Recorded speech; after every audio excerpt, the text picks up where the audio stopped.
baiknya kita akan bertegur sapa dengan pembicara kita, tapi sebelum itu marilah kita mengawali ini dengan tilawah yang akan dibacakan oleh petugas tilawah pada kali ini dari teman saya.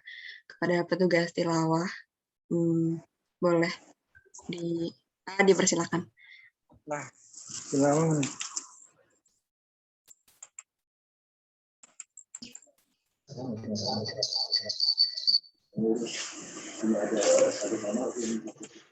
Assalamualaikum. Kan saya akan membacakan Bismillahirrahmanirrahim. Bismillahirrahmanirrahim.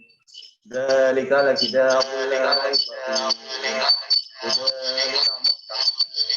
الذين يؤمنون بالغيب ويقيمون الصلاة ومما رزقناهم ينفقون والذين يؤمنون بما أنزل من قبله وبالآخرة هم يؤمنون أولئك على هدى من ربهم وأولئك هم المفلحون أن ترضاهم أم لم تنذرهم لا يؤمنون ختم الله على قلوبهم وعلى سمعهم وعلى أبصارهم غشاوة ولهم عذاب أليم ومن الناس من يقول آمنا بالله باليوم الآخر وهم بمؤمنين صدق الله العظيم.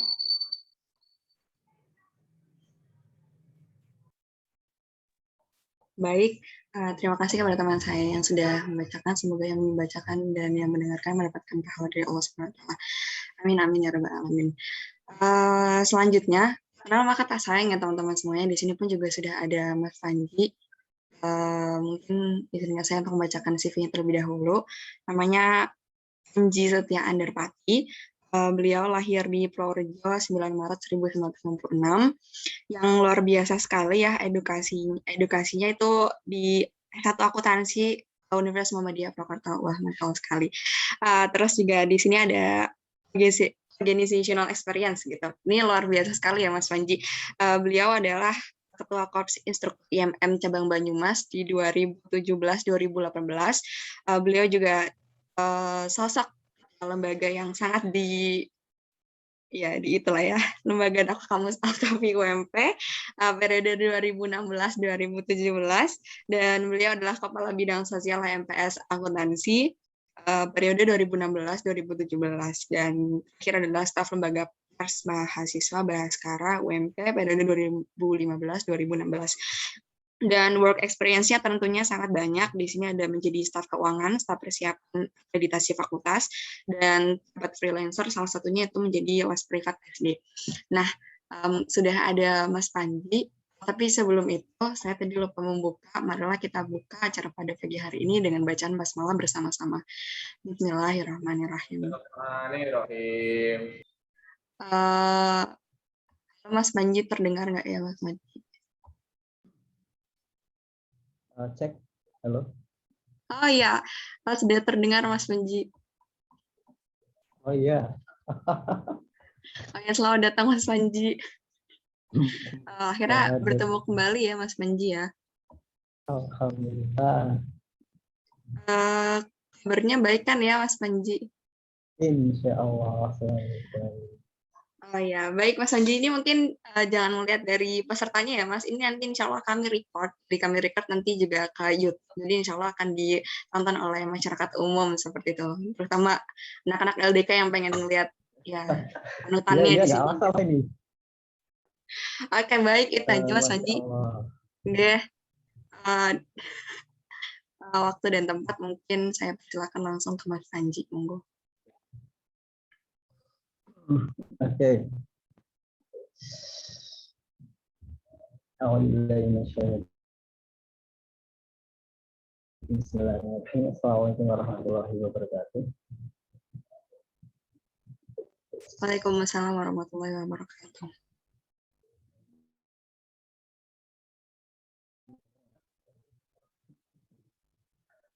Ya, alhamdulillah nahmadu wa nasta'inuhu wa nastaghfiruh wa na'udzu billahi min syarri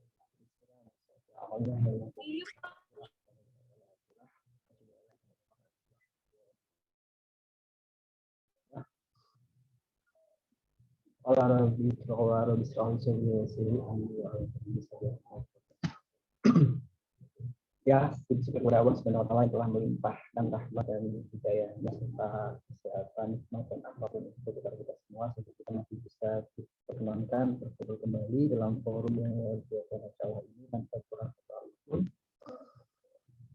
Selawat salam senantiasa kita limpahkan kepada Nabi Muhammad SAW yang kita nantikan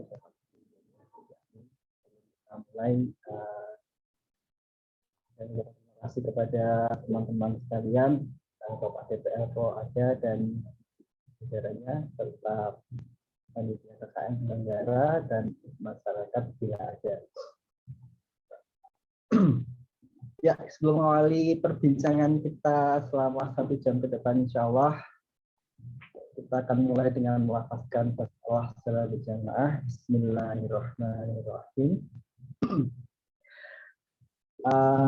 Pembahasan kita kali ini ini saya tidak menyediakan PPT ya, sengaja biar fokusnya ke saya saja.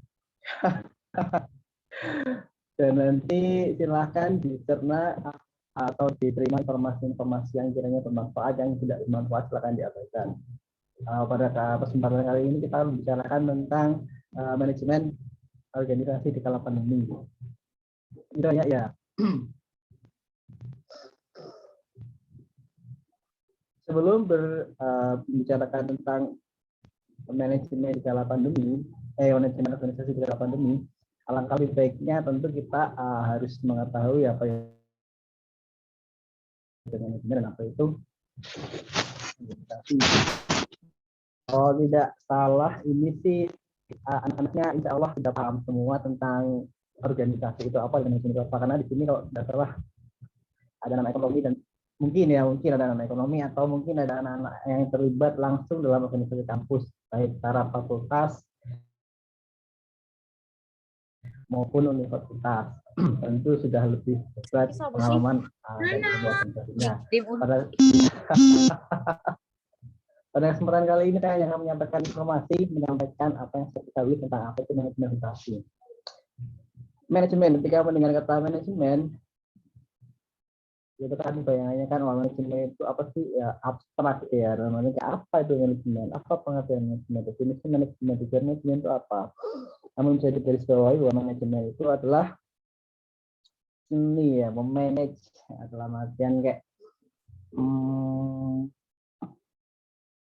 istilah apa ya, merencanakan, memanage gitu. Dan organisasi itu kan wadah, suatu perangkat, suatu alat yang dimana di dalamnya terdapat sekumpulan orang yang berupaya mencapai tujuan bersama. Begitu. Kalau misalnya menurut para ahli, kalau menurut yang pertama itu George Terry kalau tidak salah, manajemen organisasi adalah aktivitas perencanaan, planning, organizing, actuating, dan pengawasan atau controlling, di mana semua aktivitas tersebut bertujuan untuk mencapai target organisasi. Kalau menurut Luther itu pengertian manajemen organisasi adalah segala hal yang berhubungan dengan perencanaan, mengorganisasi, perlengkapan tenaga kerja, ada staffing itu mengarahkan atau diracing, mengarahkan, mengkoordinasi, melaporkan atau reporting, dan menyusun anggaran atau budgeting. Itu kalau menurut Luther, jadi lebih spesifik dari yang tadi.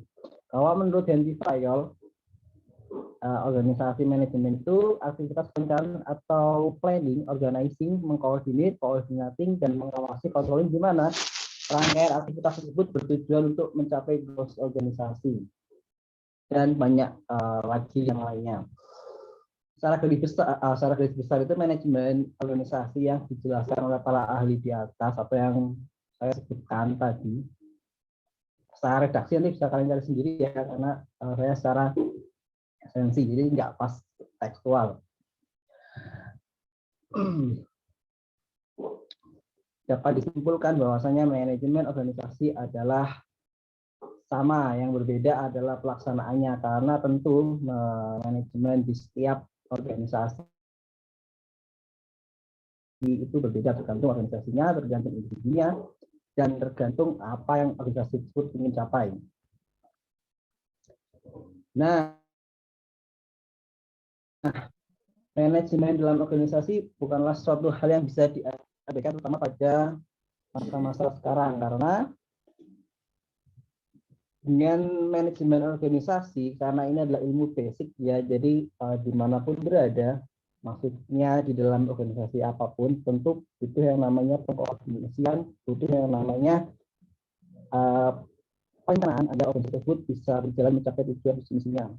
Hal yang paling mendasar dari sebuah manajemen organisasi adalah leadership, karena suatu organisasi tanpa peran pemimpin yang kuat itu nanti akan kurang optimal. Jadi dalam manajemen organisasi dibutuhkan pemimpin yang kuat. Pemimpin yang kuat itu yang bagaimana? Pemimpin yang kuat itu pertama dia paham organisasi itu mau dibawa kemana. Jadi paham ini sedang di organisasi apa, mau kemana, dan bagaimana caranya. Setelah pemimpin itu tahu, dibutuhkan tim yang kuat. Tim yang kuat yang bagaimana? Tim yang kuat itu adalah tim yang saling berkoordinasi dengan pemimpinnya dan satu sama lainnya dalam mewujudkan tujuan organisasi tersebut.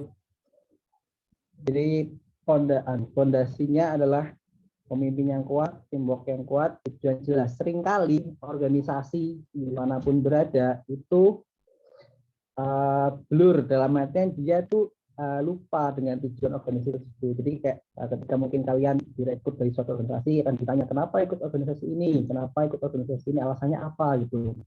Paling umum atau mayoritas pasti akan menjawab saya ingin menambah pengalaman, saya ingin menambah relasi, saya ingin lebih baik, saya ingin menjadi lebih terbuka, public speaking-nya lebih oke, dan sebagainya. Nah, sebenarnya ketika kalian masuk ke dalam organisasi, tujuan-tujuan yang kalian sebutkan di awal rekrutmen itu menjadi tujuan nomor 2.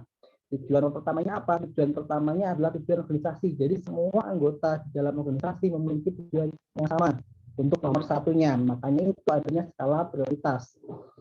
Jadi ketika kalian masuk ke organisasi, kesalahan yang sering terjadi adalah kalian menempatkan tujuan individu di atas tujuan organisasi. Bahkan tujuan organisasi pun kadang lupa. Jadi kayak belum. Jadi kayak masuk itu hanya untuk mencapai tujuan-tujuan individu. Itu kan agak kurang tepat dalam suatu organisasi, karena pengertian organisasi itu sendiri yaitu suatu wadah dengan kumpulan orang yang berupaya mengupayakan agar terwujud tujuan organisasi itu sendiri. Organisasi itu kan alat, wadah, kendaraan yang digunakan tujuan tertentu. Tentu yang berperan dalam organisasi ada 2 hal. Yang pertama adalah organisasi tersebut dalam artian adalah SOP, aturan, dan sebagainya. Yang kedua adalah SDM-nya. Nah, yang perlu dicermati adalah pemahaman kembali tentang tujuan organisasi tersebut. Karena kalau kita nggak tahu tujuan organisasi tersebut, bagaimana kita akan menjalankan organisasi tersebut. Jadi memanage organisasi itu yang pertama kali harus ketahui adalah tahu dulu organisasi itu apa. Tahu dalam artian mengerti betul organisasi itu bergerak dalam bidang apa, kemudian historical latar belakang organisasi seperti apa, cara kerjanya bagaimana, orang-orang di dalamnya bagaimana, sistem kerjanya bagaimana, tugas pokok dan fungsinya bagaimana. Karena organisasi pasti punya prosedur seperti itu, punya aturan-aturan seperti itu. Nah, oleh karena itu dibutuhkan seorang yang bisa mengkoordinir atau yang menjadi pemimpin, leadership-nya. Nah, setelah kita paham konsep-konsep dasar organisasi dan konsep-konsep dasar manajemen yang tadi itu planning, organizing, accounting, dan controlling (POAC), kita akan dihadapkan kepada yang namanya organisasi pasti punya ini kan, punya rencana kerja, punya proker, punya hal-hal yang ingin dikerjakan gitu. Nah, pada penyusunan proker ini seringkali banyak miskomunikasi dalam artian kan kalau kalian masuk organisasi sudah tahu tujuannya, sudah tahu visi misi, langsung bahas poker kan.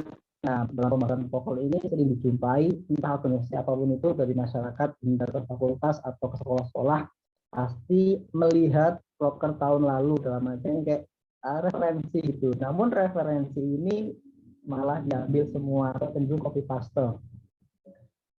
Jadi yang tahun lalu kayak gitu kok, jadi kita ikut lah gitu.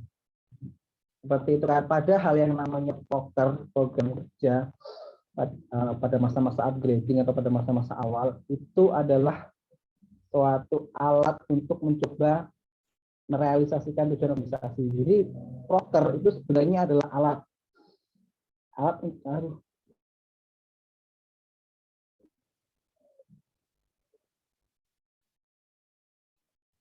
iya, saya cek ya masuk.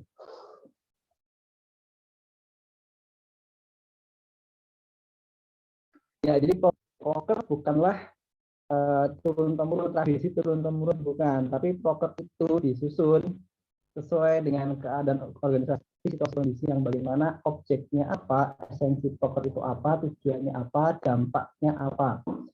Jadi dalam menyusun program kerja itu kita harus survei dulu nih, harus punya data dulu nih. Pertama, tujuan organisasinya apa, yang kedua siapa pelaksananya, dan yang ketiga esensi atau tujuannya apa. Jadi tidak hanya asal melihat poker yang dulu seperti ini enggak. Jadi perlu dikaji dulu. Jadi memang prosesnya lama karena memang organisasi kan perencanaan ya, salahnya perencanaan ya. Jadi menerapkan perencanaan ini dimulai dari poker. Begitu. Jadi kita klasifikasikan dulu poker di tiap bidang itu apa dan arahnya mau kemana. Jadi saling berkesinambungan. Seringkali dijumpai bahwasanya antar satu bidang itu saling berkompetisi dalam artian kayak ya bidangku ini ya pokerku ini gitu. Jadi kayak berdiri sendiri kesannya, padahal dalam organisasi itu saling terkait karena dalam organisasi itu ibarat seperti bagian-bagian saling tersusun. Apabila yang satunya itu berdiri sendiri, maka yang lainnya juga tidak akan bisa optimal. Jadi organisasi itu yang diketuai oleh seorang ketua atau dipimpin oleh seorang leader itu mengarahkan para divisi agar satu tujuan, satu visi misi dan menjalankan pokernya sesuai dengan tujuan yang dicapai. Jadi sering berkesinambungan antar satu divisi dengan divisi yang lain. Sifatnya supporting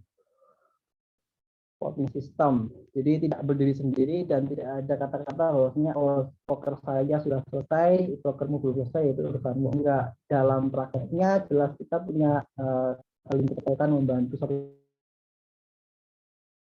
yang lainnya, tapi dalam masalah koordinator tetap dipegang oleh koordinator masing-masing. Itu yang seringkali menjadi kesalahan dalam menjalankan suatu organisasi. Nah, di manakah fungsi manajemennya bagi seorang ketua maupun anggota pada diri sendiri adalah dia paham betul sekarang posisi dia sebagai apa dan di mana, paham betul tugas pokok dan fungsinya, paham betul arah kebijakan ini mau dibawa kemana. Ketika seorang anggota kepemimpinan itu sudah paham, maka dia akan berusaha untuk merencanakan. Karena kalau nggak paham bagaimana mau merencanakan, gitu. Kita harus paham dulu baru bisa merencanakan. Nah, merencanakan dalam hal ini tentu butuh ilmu komunikasi. Nah, yang menjadi permasalahan dalam setiap organisasi atau apapun itu pasti hal yang mendasar adalah komunikasi. Mungkin terlihat seperti klasik ya lah. Gimana komunikasi lagi, tapi tidak bisa dipandang remeh bahwasanya komunikasi adalah faktor terbesar yang menyebabkan masalah-masalah dalam organisasi. Ya, komunikasi. Dalam berkomunikasi itu pun sebenarnya ada beberapa faktor, teman-teman. Jadi komunikasi tidak sekedar saya ngomong ada mendengarkan, tidak. Komunikasi itu kan sifatnya dua arah. Kalau ini kita lagi bertukar informasi karena saya yang ngomong ada mendengarkan, kan informasi namanya kan. Tapi kalau komunikasi itu dua arah, ada komunikator, ada komunikan, ada penyampai, ada penerima.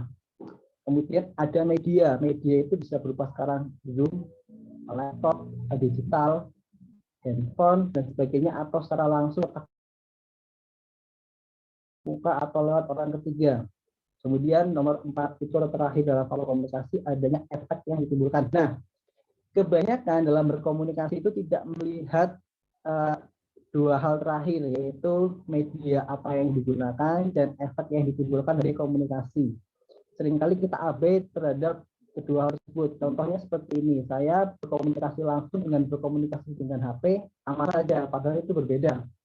Karena orang yang berkomunikasi langsung dengan berkomunikasi melalui media tentu beda. Karena apa? Karena kita nggak bisa melihat reaksinya, tidak bisa melihat efek yang ditimbulkan, tidak melihat stimulus yang kita berikan dan feedback yang dia berikan, tentu berbeda. Kadang ada salah penafsiran terhadap titik koma Anda baca atau ekspresi ini maksudnya bagaimana, marah, sedih, senang atau apakah, kan tentu berbeda dengan ekspresi langsung. Orang yang langsung aja kita juga nggak tahu apa yang sebenarnya dia rasakan, kan begitu. Karena tugas kita bukan merasakan dan memahami, mengerti.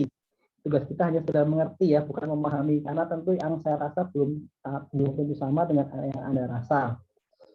Jadi antara manusia satu dengan yang lainnya itu tentu memiliki perasaan yang berbeda, perasaan dalam artian kayak yang merasakan gitu. Karena seseorang memiliki sudut pandang yang sama apabila dia berdiri pada titik yang sama dan melihat ke arah yang sama. Jadi kalau orang itu nggak berdiri di titik yang sama dan tidak melihat ke arah yang sama, maka sudut pandangnya pasti berbeda. Sudut pandang terhadap berbagai hal ya. Oleh karena itu kita nggak bisa memaksakan orang itu harus mengerti apa yang kita rasa, enggak. Memahami betul-betul enggak, karena memang kita tidak bisa sama, hanya bisa mencoba untuk mempelajari dan menyesuaikan. Makanya kalau kamu merasa seperti itu, ya saya coba menyesuaikan menurut penerimaan saya, menurut pendidikan saya. Inilah yang sering terjadi dalam miskomunikasi organisasi. Komunikasi yang tidak sempurna lebih tepatnya. Jadi peran media ini cukup banyak dan cukup riskan sebenarnya. Nah, menyambung poin keempat, yaitu efek yang ditimbulkan. Kadang orang komunikator hanya menyampaikan informasi namun tidak menyadari efek yang ditimbulkan. Contohnya seperti ini, instruksi langsung. Instruksi yang bersifat langsung, tegas, jelas, dan lugas belum tentu staf atau anggotanya bisa paham. Dalam artian kayak maksudnya apa gitu. Dan mungkin ada kaitan dengan penguasaan emosional yang kurang. Dalam artian seperti ini, ketika ada instruksi langsung mereka berpikir kok saya terus jadi tidak adanya pemahaman efek yang ditimbulkan. Tentu bagi seorang komunikator maupun komunikan itu harus memperhatikan efek yang ditimbulkan dari apa yang dia komunikasikan. Jadi apa yang Anda bicarakan itu pasti tentang efek, dan efek itulah yang harus Anda pikirkan dalam berkomunikasi. Kemudian setelah kita paham prinsip manajemen organisasi, paham tujuan organisasi, paham job desk tupoksi, tugas pokok dan fungsi serta komunikasi, langkah selanjutnya adalah kita harus selalu mengupayakan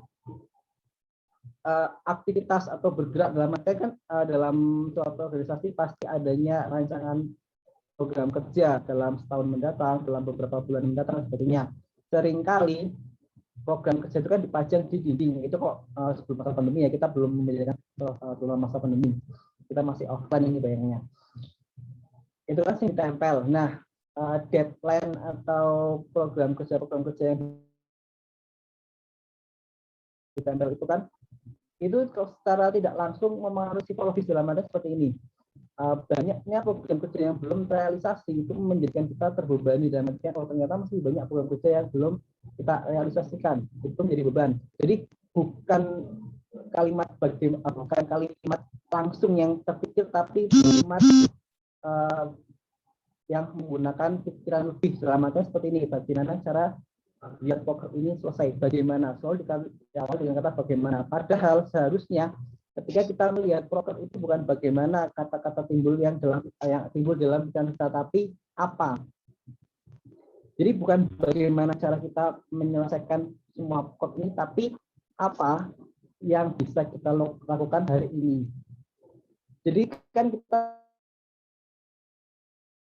cenderung utopis dalam artian kayak bagaimana sih biar program ini cepat selesai. Bagaimana itu kan terlalu luas dan terlalu banyak, terlalu abstrak. Tapi kalau apa yang bisa saya lakukan hari ini, maka lebih terkesan spesifik. Dalam artian hari ini saya bisa apa gitu untuk melakukan program ini. Jadi adanya apa ya, adanya pengurangan pikiran itu kalau misalnya kalian terapkan dalam artian ya semua vlogger harus dipajang yang belum selesai lebih tepatnya, tapi hanya beberapa vlogger yang sudah deadline dalam artian kayak kurang berapa bulan dan sebagainya, dan itu sifatnya cuma 1-2 saja, jadi tidak semuanya jadi kalau kalian mau makan jangan semua makanan itu harus ditaruh di meja, tapi makanlah apa yang ingin kalian makan. Jadi di meja itu fokus, tujuannya adalah biar kalian tuh fokus pada apa yang ada di depan kalian. Jadi apa yang bisa kalian lakukan hari ini bukan bagaimana cara menyelesaikan semuanya, dicicil atau secara bertahap dan berkelanjutan. Karena kalau kita sudah melihat semua itu dalam akhirnya merealisasikan sebenarnya, jadi kayak sudah menyerah duluan, padahal yang namanya organisasi tentu pasti ada naik dan turunnya, pasti ada tidak stagnan, karena manusia itu kan dinamis, tidak statis, jadi bisa berubah-ubah dalam artian kita semangat di awal, tengah mulai tidak semangat, menyerah, mundur perlahan dan sebagainya. Itu kemudian yang harus dipahami dalam organisasi lagi adalah bukan apa yang kita dapat dari organisasi sebenarnya, bukan benefit, bukan, tapi dengan organisasi saya bisa apa gitu. Dalam artian organisasi ini kan alat ya, wahana, wadah. Jadi organisasi ini tentu tidak bisa memenuhi ekspektasi kita gitu. Tapi kitanya dengan menggunakan organisasi ini bisa apa gitu. Jadi memanfaatkan organisasi agar kita lebih bermakna dalam kehidupan. Contoh, seringkali saya ikut organisasi karena saya bisa ini. Jadi seakan-akan organisasi itu adalah pemenuh ekspektasi kalian, kan itu kan agak kurang tepat ya. Harusnya dengan saya ikut organisasi ini saya bisa apa gitu. Saya bisa mengembangkan saya seperti apa, saya lebih bisa bermanfaat untuk masyarakat seperti apa. Jadi menggunakan penuh fungsi organisasi untuk kalian bisa lebih mengupgrade diri seperti itu. Nah, banyak sekali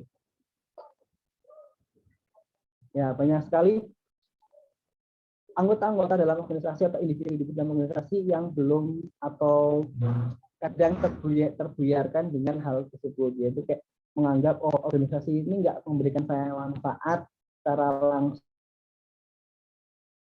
dan tidak memberikan manfaat kepada saya khususnya ekspektasi saya, sehingga saya mundur perlahan. Saya nggak nyaman di organisasi, saya nggak cocok. Itulah pentingnya kita harus kenal dulu dengan organisasi sebelum kita memasukinya. Kalau misalnya kita sudah kenal dan kita merasa tidak cocok, jangan buru-buru keluar, tapi upayakan terlebih dahulu. Dalam berarti upayakan itu bukan sesuai dengan kitanya, tapi kitanya mengupayakan agar sesuai dengan organisasinya. Karena organisasi kan ibarat kendaraan. Kita sudah punya tujuan ke sana, kendaraannya ini. Kalau misalnya memang beda tujuan, ya bagaimana cara kita mau naik ya? Bagaimana kita mau naik suatu kendaraan apabila tujuannya sudah berbeda? Dan gitu itu dalam organisasi atau berorganisasi. Nah, setelah pembahasan ini adalah bagaimana sih cara mengoptimalkan manajemen organisasi di era pandemi. Sebenarnya sama saja dalam artian kayak era pandemi maupun tidak pandemi, permasalahan yang paling signifikan dari sebuah manajemen organisasi adalah komunikasi. Itu yang pertama, komunikasi. Yang kedua adalah kurangnya pengoptimalan media dalam artian media berkomunikasi maupun berorganisasi. Lalu manajemen diri yang kurang dalam artian kayak karena pandemi ini kan membuat kita lebih kayak wah ini pandemi bisa menjadikan alasan untuk tidak melakukan aktivitas. Contoh seperti itu, kurangnya aktivitas-aktivitas yang bisa kita kerjakan langsung, atau contohnya kita bisa melakukan muka langsung sebagainya, atau melakukan rapat secara offline, tapi dengan adanya PPKM atau adanya pandemi kita menjadi jauh. Nah, permasalahannya adalah jadi poin apakah informasi yang disampaikan atau cara pengorganisasian itu bisa dipahami oleh seluruh anggota. Karena kalau masa pandemi ini kan kita nggak mau harus menggunakan media, mayoritas ya. Meskipun ada yang bisa bertemu tapi nggak semua. Nah, di media ini faktor-faktor yang paling riskan adalah apakah yang saya maksud sesuai dengan yang kalian mengerti atau pahami dalam organisasi ya, dalam organisasi. Apakah instruksi-instruksi atau bahasan-bahasan yang kita bahas ini sudah sesuai dengan persepsi kita masing-masing, dan ini kayak satu persepsi tujuan. Jadi kayak kalau leadership-nya mengarahkan ke sini, anggotanya apakah semua ke situ atau ada anggota yang masih kesana kemari, kan itu permasalahannya. Karena di media kita nggak tahu feedback yang mereka berikan seperti apa, dan tingkat kepemahaman mereka seperti apa. Orang rapat offline aja kadang masih ada debat kusir, atau misalnya ada beda persepsi sedikit dan sebagainya, tidak menerapkan pada bulan musyawarah. Apalagi yang lewat media cenderung cuma mengiyakan, oh iya berat selesai, formalitas. Jadi kayak rapat-rapat lewat virtual itu kayak oh iya langsung. Jadi yang diperlukan dalam manajemen organisasi secara di masa pandemi adalah instruksi tegas yang langsung, dalam artian tidak bertele-tele, tidak ribet instruksinya atau arahan-arahan kerjanya. Jadi semula arahan kerja offline kita upayakan agar bisa dieksekusi secara langsung. Contoh, mungkin webinar seperti ini, mungkin langsung aksi cepat tanggap, mungkin aksi penyaluran bantuan, dan sebagainya. Karena itulah yang dibutuhkan di masa pandemi ini. Jadi kalau kita membahas poker-poker yang sifatnya berat dan esensinya terlalu mendalam, itu susah. Tapi kalau untuk kerja-kerja langsung atau yang bersifat kayak event penyaluran contoh penyaluran bantuan, event membuat psikologi anak menjadi lebih berkembang, meningkatkan minat baca dan sebagainya, bersifat informasi-informasi edukatif yang sifatnya itu langsung gerak, instruktif, itu cenderung lebih dimengerti karena tidak perlu memikirkan konsep yang terlalu dalam. Itu dalam berorganisasi di era pandemi. Nah, bagaimana cara mengkomunikasikan atau bagaimana cara memahamkan para anggota organisasi dalam berorganisasi di era pandemi? Jatuhnya di era pandemi ini kita dituntut untuk bisa mengembangkan diri secara individu atau mengupgrade diri secara individu, long life learning, jadi terus belajar seumur hidup. Karena mau nggak mau, kalau kita nggak mau belajar atau mengupgrade diri secara individu, ya kita akan ketinggalan. Dalam artian seperti itu, kalau kita nggak mengupgrade secara individu, kita akan ketinggalan apapun untuk informasi dan sebagainya. Oleh karena itu dalam berorganisasi itu juga begitu. Para anggotanya mau nggak mau itu harus mengupdate diri tanpa adanya pelatihan yang dikhususkan. Kalau misalnya masih nggak ada pandemi offline kan adanya pelatihan ini, pelatihan itu, adanya sering ketemu rapat ini, rapat itu, bahas ini, bahas itu untuk mengupdate diri atau untuk pelatihan evaluasi diri. Karena dalam organisasi pun kita harus memperhatikan SDM. Jadi organisasi itu bukannya kita yang diperas kerjanya atau diperas keringatnya secara habis-habisan, enggak, karena organisasi itu kan alat, jadi kitanyalah yang berperan di dalamnya, kitanyalah yang menggunakan organisasi tersebut, kitanyalah yang mengoptimalkan organisasi tersebut. Jadi bukan kitanya dioptimalkan organisasi, tapi kitanyalah yang mengoptimalkan organisasi. Bagaimana caranya? Caranya yaitu kita harus paham dulu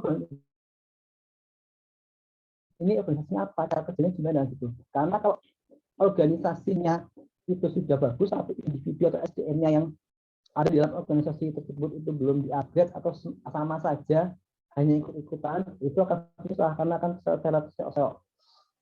Nah, ini pentingnya para pemimpin Kabid dan BPH mungkin ya, atau ketua-ketua bendahara untuk memantau selalu para anggotanya. Apakah anggota ini sudah cukup diberikan suplemen dalam artian itu ilmu ya, pemahaman atau skill atau keterampilan apa, keterampilan dalam berkomunikasi, keterampilan dalam mengutarakan pendapat dengan benar, keterampilan dalam merancang, keterampilan dalam observasi dalam artian kan dalam mengobservasi kita itu butuh dua hal itu. Yang pertama adalah objeknya siapa, dan yang kedua adalah caranya bagaimana. Dalam mengobservasi atau dalam berorganisasi itu tidak ada yang namanya berhenti.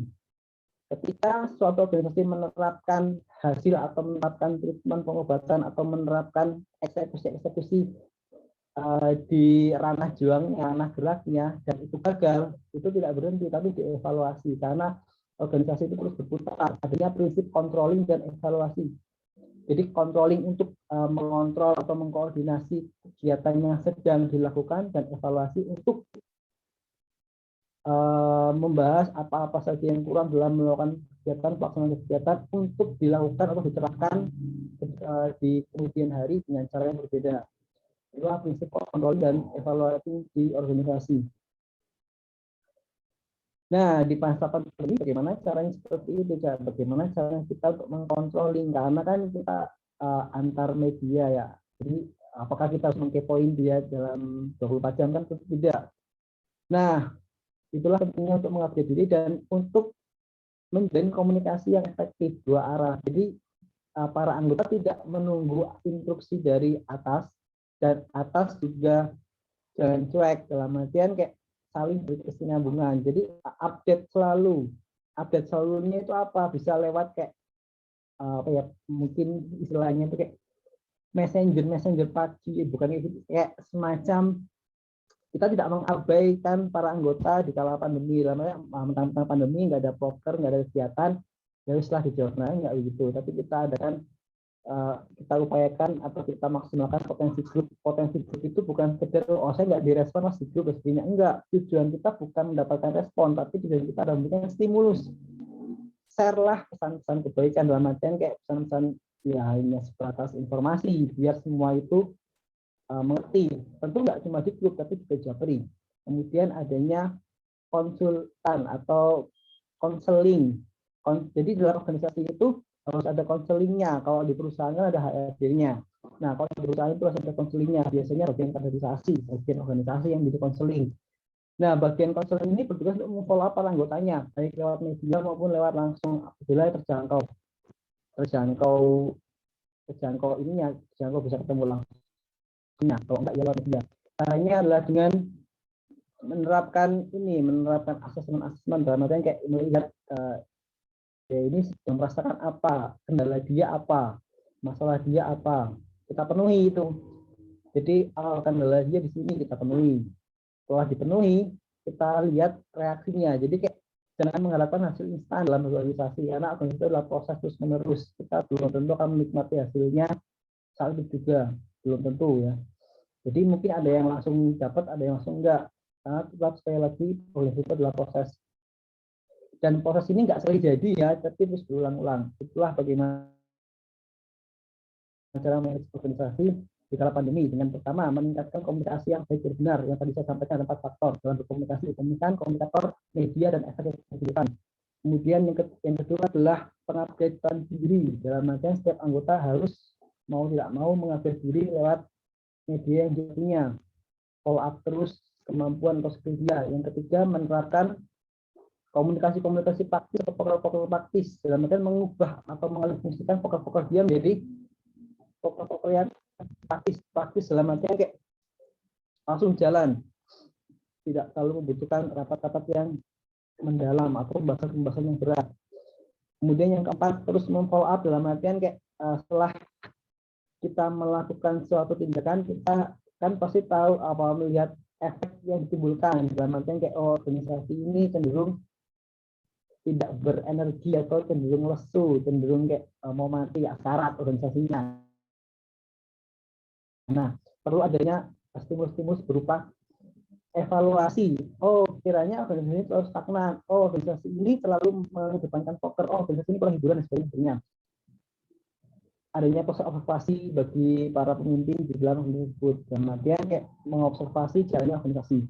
Dan yang keempat, dalam masa pandemi ini, selain kita harus bisa lebih peka terhadap SDM, kemudian yang kedua adalah kita dituntut dalam berorganisasi di era pandemi mengedepankan human sense atau apa ya, menjadi manusia yang manusia. Ya, jadi secara tidak disadari dalam organisasi yang virtual seperti ini cenderung kayak bukan dia yang sebenarnya. Jadi hanya melakukan instruksi, hanya iya, hanya melakukan saja tanpa paham esensi. Nah, inilah yang bahaya di organisasi, giroh atau semangat dalam organisasi itu redup. Oleh karena itu tentu adanya jeda, adanya waktu-waktu yang memang dibutuhkan untuk para SDM di organisasi untuk mendapatkan hak-haknya. Dalam artian kayak ya dia manusia, dia punya kebutuhan yang lain, dia punya prioritas yang lain, maka pahamkan ke dia bahwasanya kontribusi dia itu besar, kontribusi dia itu banyak, tapi perlu di manage karena banyak sekali orang-orang yang gagal dalam organisasi karena dia gagal manage diri sendiri, gagal memanage waktu, dan gagal memanage skala prioritas, ditambah adanya konflik. Itulah yang berbahaya dalam organisasi, apalagi yang virtual. Yang offline aja kalau ada masalah diam-diaman dan kadang hilang secara perlahan, apalagi yang virtual langsung grup dan sebagainya. Susah ngelacaknya, susah untuk menindaklanjutinya, susah untuk follow up-nya. Begitu kawan-kawan yang saya hormati, saya tanyakan tentang perbincangan kita mengenai manajemen organisasi di kala pandemi. Tentu sebenarnya ilmu manajemen di kala pandemi ini sangat simpel. Kalian harus paham, saya review dari tadi. Bahwasanya dalam manage organisasi kita harus paham dulu bahwasanya manajemen itu adalah perencanaan, memanage atau mengatur strategi dan organisasi itu adalah wadah, alat, tempat. Jadi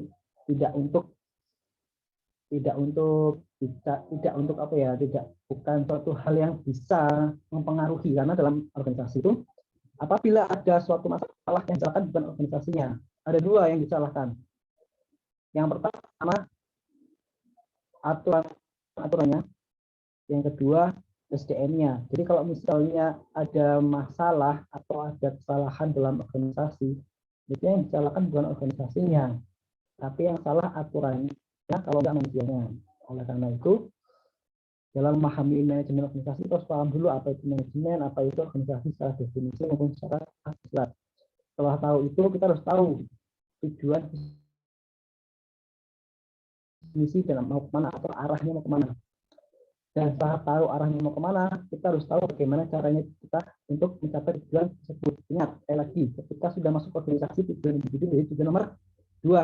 Tujuan pertama dari setiap anggota organisasi, baik pimpinan maupun anggota-anggota yang lain, itu adalah tujuan organisasi. Jadi jangan menuntut tujuan kalian terpenuhi, karena tujuan kalian di nomor 2. Tujuan pertama itu adalah organisasi. Setelah paham konsep tersebut, maka langkah selanjutnya adalah komunikasi yang efektif. Komunikasi yang efektif itu riskan di dua hal, yaitu di media dan efek yang ditimbulkan. Banyak sekali orang yang mengabaikan kedua faktor tersebut, hanya sekedar menyampaikan dan dikasih feedback selesai. Jadi kayak saya menyampaikan, Anda mengerti dan diberikan feedback sudah selesai. Itu bukan komunikasi yang bagus ini. Itu informasi dan klarifikasi. Kemudian setelah paham komunikasi, langkah selanjutnya adalah bagaimana kita bertahan. Jadi organisasi itu bukan menjadikan kalian individu yang egois, tapi justru menjadikan kalian individu yang saling terikat dan erat. Karena dalam organisasi itu kan kalian disatukan dengan tujuan yang sama, kan secara hasilnya begitu ya, kayak ya kalian masuk dalam organisasi ini punya tujuan yang sama. Jadi apa yang buat kalian berbeda dan berpecah belah kan gitu. Jadi kalian harus paham dulu bahwasanya kalian tidak sendiri di organisasi. Yang membuat kalian berpikir bahwa kalian itu sendiri di organisasi adalah pikiran kalian sendiri. Jadi sudut pandang kalian sendiri. Karena ingat, jika kita nggak berdiri di titik yang sama dan memandang ke arah yang sama, kita nggak mungkin memiliki sudut pandang yang sama. Jadi harus dipahami bahwasanya jangan pernah merasa sendiri di organisasi. Dalam Islam kan berjamaah ya, nah di tengah berjamaah, karena sendiri itu berat. Berjamaah lebih kuat umumnya, tapi ada yang berjamaah malah jadi runtuh karena tidak adanya sinergi antar anggotanya, tidak adanya arahan yang jelas, dan tidak adanya kekuatan keterikatan. Dalam arti tidak ada yang mengikat kalian dalam organisasi tersebut. Jadi carilah apa yang mengikat kalian dalam organisasi tersebut, dan sebenarnya nggak perlu dicari karena tujuan organisasi lah yang mengikat kalian dalam organisasi tersebut. Kemudian setelah pembahasan itu, langkah selanjutnya adalah kalian harus paham mengenai teknik-teknik observasi dimaksudkan di kala pandemi. Contoh analisis SWOT kan seperti itu dalam perencanaan, dalam actuating atau dalam pelaksanaannya itu berdasarkan observasi kalian. Jadi contoh masalahnya pandemi, kita ada tatap muka, kita nggak bisa melakukan proyek-proyek atau program yang berat, masalah kan. Nah, kalian kupas tuh dengan observasi, dengan analisis, kira-kira apa yang akan saya terapkan di era sekarang gitu. Apakah hal yang praktis namun esensi-esensi tidak dapat atau bagaimana? Nah, gitu. Nah, contohnya kalian ingin mengaplikasikan tapi tetap ingin menjadikan organisasi itu sebagai penguat apa ya, idealisme dan sebagainya. Tentu itu berat, pengkajian dan sebagainya itu berat. Karena membuat ideologi atau memahamkan ideologi itu nggak bisa sehari 2 hari atau sebulan 2 bulan. Itu proses yang terus menerus. Nah, kemudian kalian harus pahami bahwasanya organisasi itu tidak harus selalu rapat atau selalu harus formal. Enggak, kalian bisa jalin keterikatan dengan para anggota, dengan para pimpinan lebih santai di luar organisasi. Yang penting tetap pada batasan. Nah, terus yang terakhir adalah pentingnya untuk selalu berpikir ke depan. Dalam artian kayak kita punya visi misi yang dicapai, kita punya rangkaian agenda, kita punya jeda-jeda waktu, maka kita harus fokus ke situ. Jadi jangan fokus ke masalah-masalah itu dalam proses, dari fokus pada penyelesaiannya. Karena masalah ketika semakin dipikirkan semakin berat. Jadi bukan berarti masalah itu tidak dipikirkan, ya enggak. Maksudnya ketika ada masalah itu kalian pandangannya selangkah lebih maju ke depan. Jadi penyelesaian masalah atau penyelesaiannya gagal, evaluasi lakukan lagi.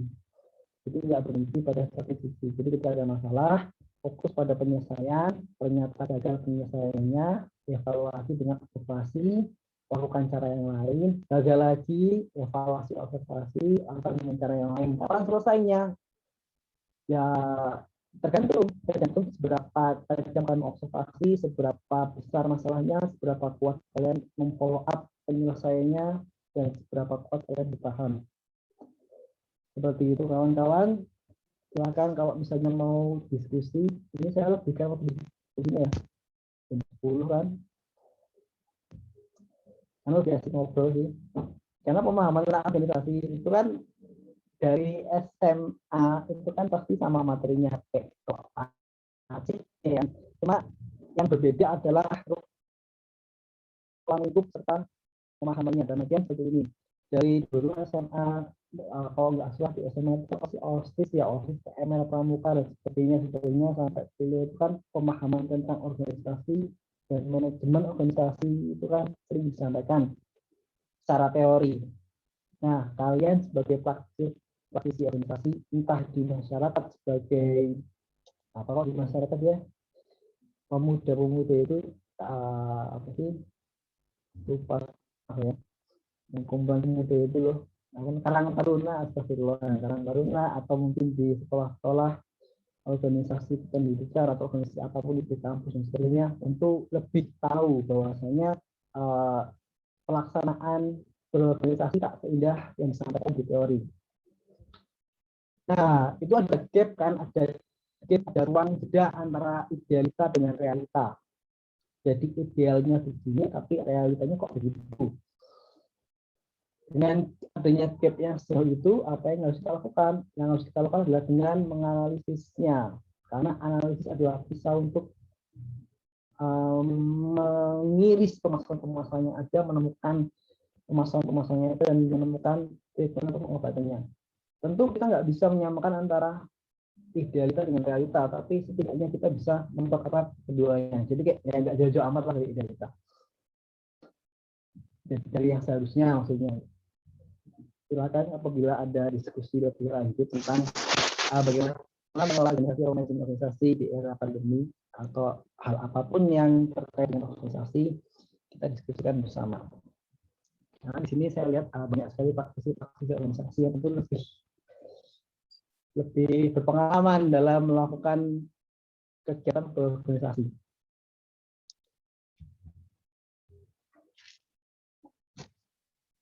Oke, baik teman-teman. Mungkin ada yang ingin bertanya gitu ya. Atau enggak, saya yang langsung tanya ya Mas Panji.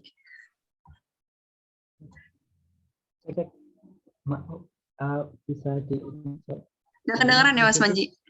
Putus-putus. Iya teman-teman, mungkin ada yang ingin ditanyakan. Kalau misalnya belum ada, mungkin boleh saya yang langsung bertanya. Boleh ya Mas Panji langsung tanya?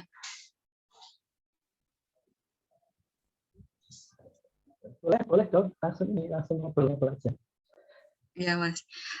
Gini Mas Panji, kan tadi udah dibilang ya bahwasannya emang di pandemi ini tuh emang kayak ya komunikasi tuh ya sangat dipertaruhkan, kita harus berkomunikasi.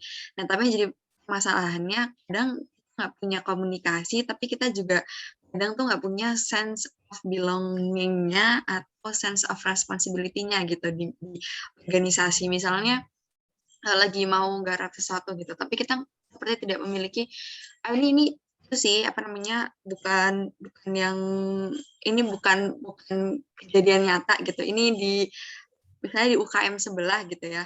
Nah, itu kan misalnya merasa bahwa kadang anggota-anggota yang lain itu tidak punya sense of belonging-nya yang tinggi ataupun sense of responsibility yang tinggi gitu, Mas. Jadi kayak kesannya komunikasi enggak, sense of belonging-nya enggak, responsibility-nya juga enggak gitu, Mas. Nah, lebih kalau misalnya itu adalah adik tingkatnya kita, gimana sih Mas buat kita tuh sebagai bahasanya apa ya, kalau misalnya bahasa senior di pengurus kan nggak ada ya, tapi bahasanya kayak yang udah duluan masuk ke organisasi dan emang kayak ngelihat adik tingkat yang memang kurang hal itu, atau mungkin teman seperjuangannya kita yang dulunya tuh sebenarnya semangat banget di awal-awal kita masuk periode pertama, sekarang malah lebih udah lagi nggak ngerasa ya yaudahlah keluar aja gitu. Nah, itu dari Mas Manja ada saran nggak, Mas?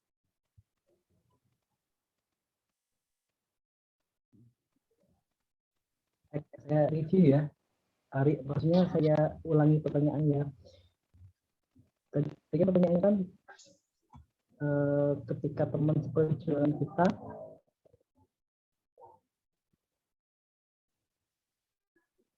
Gimana, Mas Panji? Nah, tapi bukannya ketika teman seperjuangan kita cenderung menyerah gitu ya? Teman seperjuangan dan adik tingkat sih, Mas. Jadi kayak kita tuh bilangnya kayak satu periode duluan gitu di mereka, teman nanti di kayak di adik tingkatnya tuh lebih kayak ke gimana sih cara kita meningkatkannya lagi buat kayak calling ulang bahwa kita tuh punya sense of belonging, yang harusnya itu kita punya sense of belonging dan punya sense of responsibility loh di organisasi ini kayak gitu. Itu gimana, Mas?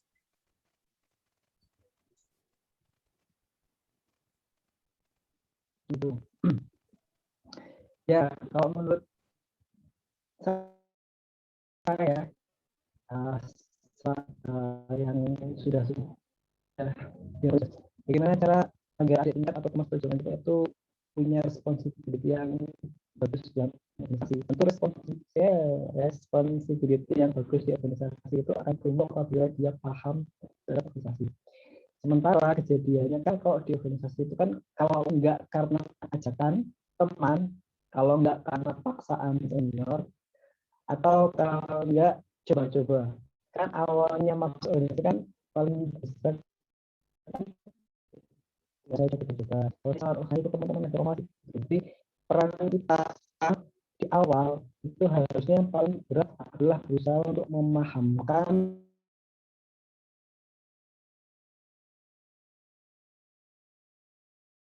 membuat anak-anak ini. Oleh karena itu saya tadi sampaikan bahwasanya sebenarnya di organisasi itu ada yang mengikat loh, masyarakat itu paham bahwa itu timbul bukan karena paksaan tapi karena kesadaran. Soalnya begini, kalau mereka merasa ketika di dalam organisasi, maka jangan mengharapkan respon yang bagus dari mereka. Jadi mereka kayak ya udahlah berhasil periode kemudian masih menghilang.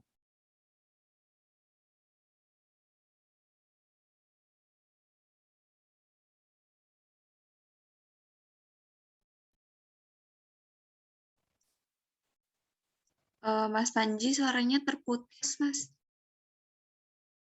Ya, terus ya. Ya udah.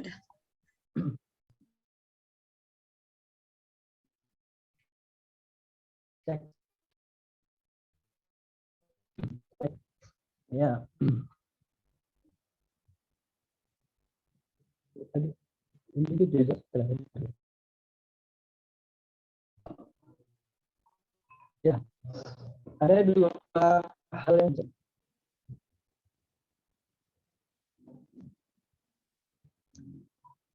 Ya.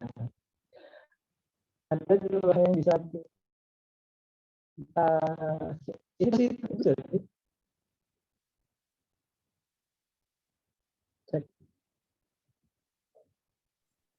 Iya, Mas Panji. Dengar kok, Mas. Kan emang putus-putus.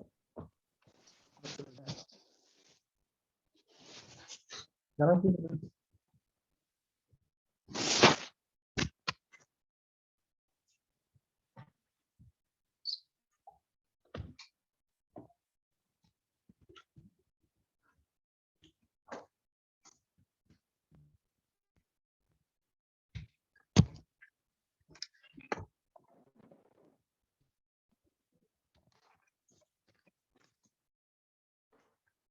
ya cek. Aman, Mas, aman. Oke. Ya, ada dua hal sih yang bisa kita perbincangan bersama. Yang pertama adalah soal individu, yang kedua adalah soal timnya. Jadi yang individu kesalahannya adalah kenapa tidak timbul responsibility yang kuat, karena yang pertama dia nggak ada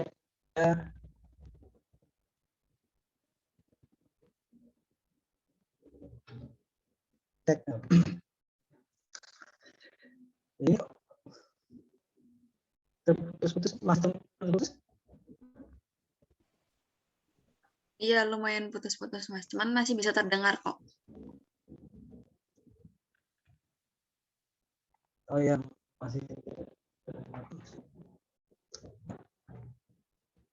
Iya, iya, Pak. Oh, sudah dengar. Ya, ya lagi. Ya, jadi ini alasan kenapa responsibility-nya kurang. Itu yang pertama, dia belum paham sebenarnya dia itu di organisasi itu berapa sejauh apa gitu. Jadi dia enggak ngerti itu organisasi sebatas ikuti teman, hanya sebatas anak disuruh senior di proses senior tidak. Nah, peran kita sebagai yang sudah berada di organisasi tersebut itu adalah memahamkan tentang organisasi ini. Jadi jelas ini organisasi apa, kemana, dan bagaimana cara karena mencapai organisasi tersebut.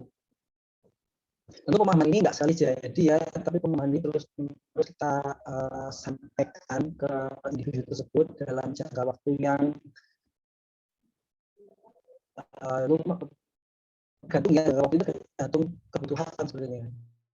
Tapi perlu selalu mengingatkan karena kan kita manusia yang harus diingatkan. Jadi kadang kita sudah bilang di awal merasakan sudah selesai nih, kemudian ditinggalkan. Nah, apa pos itu kadang tujuan menjadi lur, menjadi jelas. Sering-seringlah melakukan pemahaman baiknya sih di awal ya, kemudian kontrol di tengah sampai di akhir. Dan apa ini organisasi yang kembali sudah fungsi bagaimana kita mencari tujuan dan sampaikan bahwasanya dalam organisasi ini kita punya keterikatan. Kalau dalam organisasi Islam itu harusnya lebih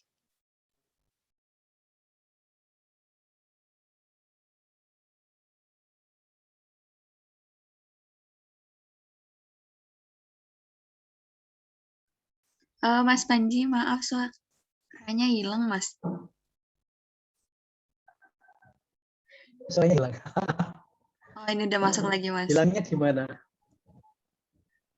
Oh, hilangnya di mana ya? Hilang, nggak ada suaranya. Oh, sekali. Tapi ini udah ada kok, Mas. Monggo. Oh, hilang nggak ada. Enggak, maksudnya hilangnya sampai apa tadi? Mana, Mas Panji? Tadi hilangnya sampai apa? Mana, Mas? Hilangnya sampai apa? Pas apa hilangnya? Pas. Aduh, tadi agak-agak lupa, Mas. Lanjutin aja nggak apa-apa, Mas. Lanjutannya langsung yang udah tadi. Itu cuma sebentar doang kok, Mas. Oh, gitu. Oke.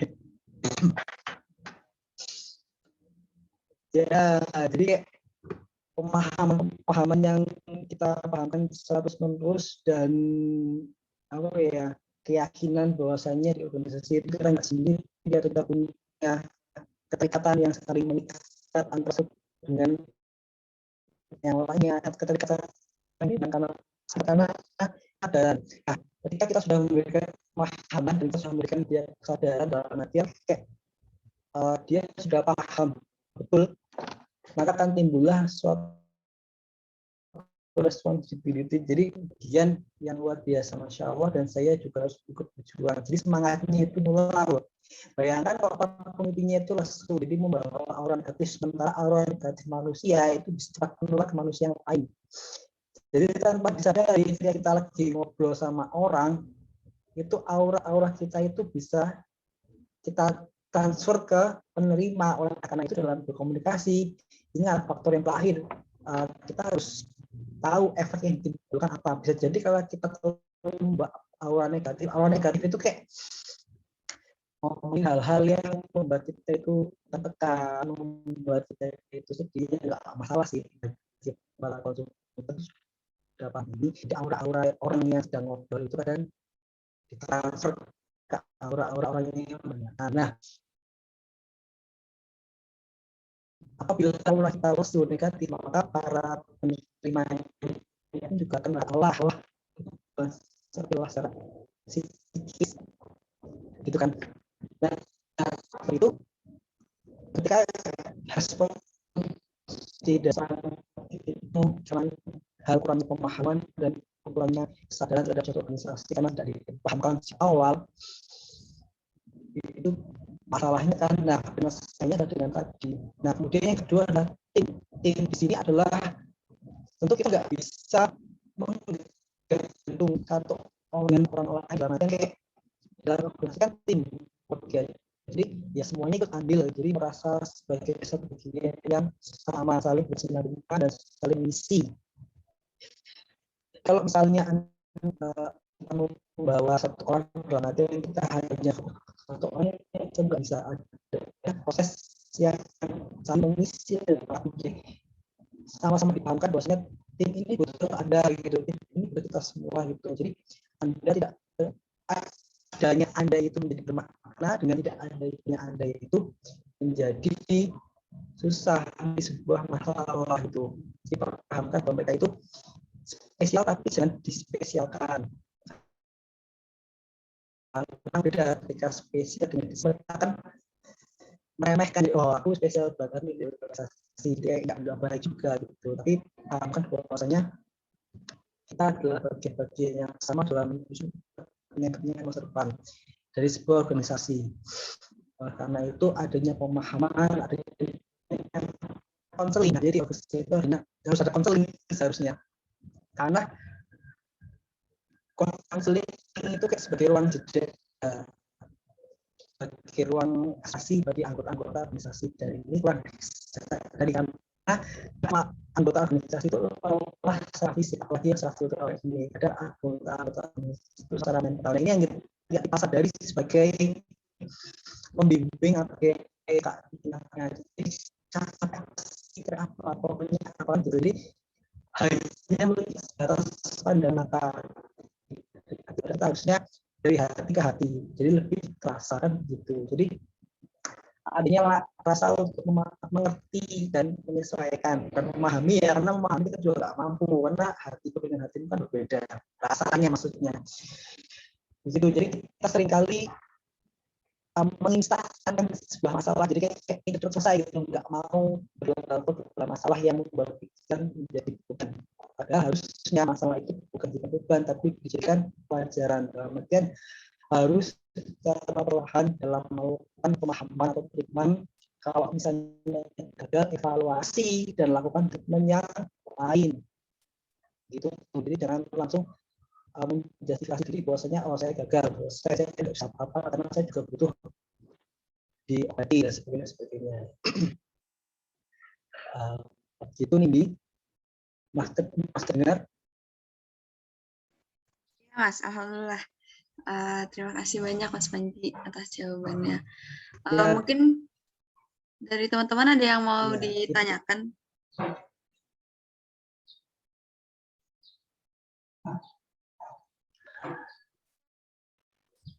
ya sembari menunggu. Itu kan secara ini ya, ini secara individu ya, ini sembari menunggu yang bertanya lagi. Itu kan secara individu. Nah, secara kelompoknya tadi atau secara lebih terorganisasinya lagi, kita itu dalam arti melibatkan seluruh komponen organisasi. Jadi kayak belum tentu organisasi itu antara satu dengan yang lainnya punya pemahaman dan sudut pandang yang sama. Kalau pendapat mengenai suatu permasalahan boleh berbeda, boleh didiskusikan, tapi kalau terkait dengan tujuan organisasi dan organisasi kita harus satu tujuan. Jadi kalau misalnya dalam organisasi itu masih ada yang punya pandangan lain, segera diluruskan. Jadi yang boleh berbeda itu adalah pendapat dalam suatu masalah. Jadi kayak lagi diskusi permasalahan apa nih, ada beda pendapat wajar, tapi kalau di organisasi ada beda pandangan terhadap organisasi, nah itu kita berada dalam suatu wadah yang sama, harus langkahnya malah harus arahnya sama, nggak bisa ada yang nggak bisa harus lurus anaknya kayak ya apa yang ingin dicapai dari organisasi itu. Dan tentu nggak satu dua orang yang mengalami kasus seperti yang tadi Nindi sampaikan. Karena itu adanya observasi dari pimpinan. Jadi kayak benar-benar harus masalahnya apa, tanya dalam organisasi itu apa sih, apakah kejumutan itu secara fisik atau secara psikis gitu. Karena kok secara psikis kita tangani dengan fisik, disuruh istirahat dulu, cari hiburan dulu. Kalau yang sakit itu kan psikisnya, dan psikis itu nggak selalu diobati dengan jalan-jalan, kan nggak mesti ya. Yang namanya psikis kan nggak tahu kita seberapa berat beban yang dia tanggung atau yang dia rasakan. Karena itu butuh forum-forum konsultasi yang ada di hati. Jadi lebih kayak mencoba mengerti dan menyesuaikan bentuknya. Ini prosesnya harus tetap bertahap berkelanjutan, dan tentu hasilnya tidak langsung dia semangat langsung jadi responsabilitas, enggak. Untuk itu proses. Intinya jangan sampai virus ini menyebar, virus kejumutan ini menyebar, karena kalau ini menyebar nanti prosesnya jelas. Jadi kayak ya gerak enggak, mati enggak gitu loh. Itu juga segera cepat ditangani dengan analisis observasi. Gitu nih.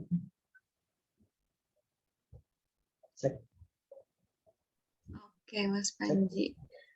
Sangat mudah dipahami, Mas. Alhamdulillah. Terima kasih banyak, Mas Panji. Mungkin ada yang mau ditanyakan lagi, teman-teman. Kalau misalnya nggak ada, kita sesi dokumentasi aja langsung.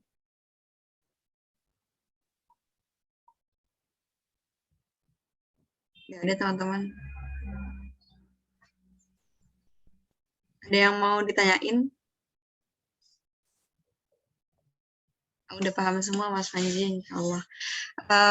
Baik, Mas Panji, mungkin izin untuk merangkum ya. Pada intinya, manajemen organisasi itu tergantung di organisasi dan di SDM-nya tersebut gitu. Bagaimana kita bisa mengatur dari tiap individu, elemen individunya, dan juga kita bisa mengatur dari elemen organisasinya. Yang mana dari individunya pun kita harus punya rasa pemahaman yang tinggi, dan goalnya itu kira-kira nih tujuannya ngapain sih dia masuk organisasi, dan dari organisasi pun juga harus tahu gitu tujuan besarnya kita tuh buat apa gitu. Gak cuma masuk-masuk aja, tapi kita juga punya goal yang tinggi, bahwasannya organisasi itu tuh berjalan karena apa dan bagaimana kita mencapai itu. Tapi di sisi lain juga kita harus menanyakan kenapa kita harus menjalankan itu. Intinya seperti itu ya, Mas Panji. Insya Allah semoga nggak salah. Terima kasih banyak, Mas Panji. Kita mungkin sesi dokumentasi dulu, teman-teman semuanya. Mohon untuk on kamera.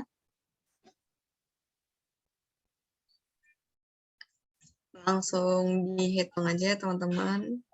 Kalau misalnya nggak ada on kamera, nggak apa-apa. 1, 2, 3. Bentar, Mas Panji udah siap belum, Mas? Putus ya, Mas Panji. Oh ya udah. Nggak apa Mas Manji tadi soalnya lagi gerak-gerak. Tapi udah ketangkap insya Allah. Fotonya. Apanya cakep? Fotonya Mas Manji.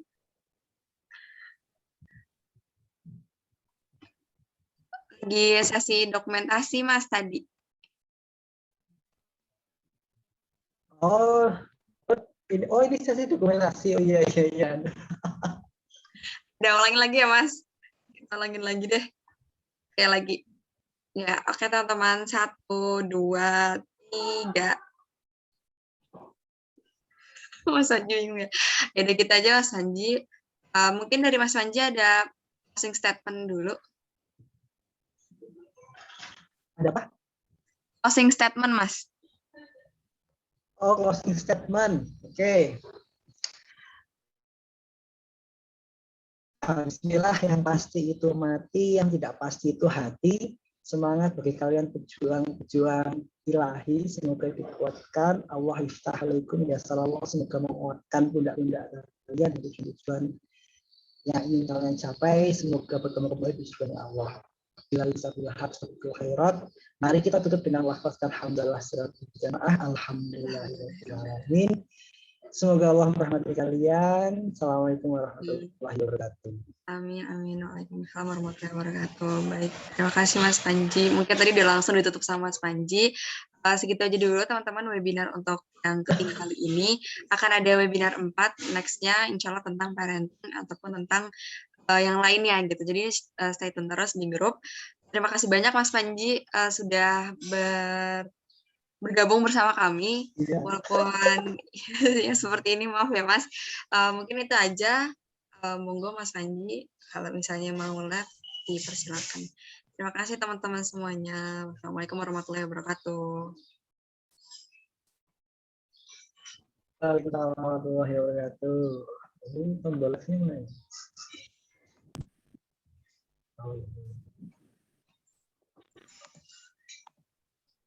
I will fix my sleep schedule tonight.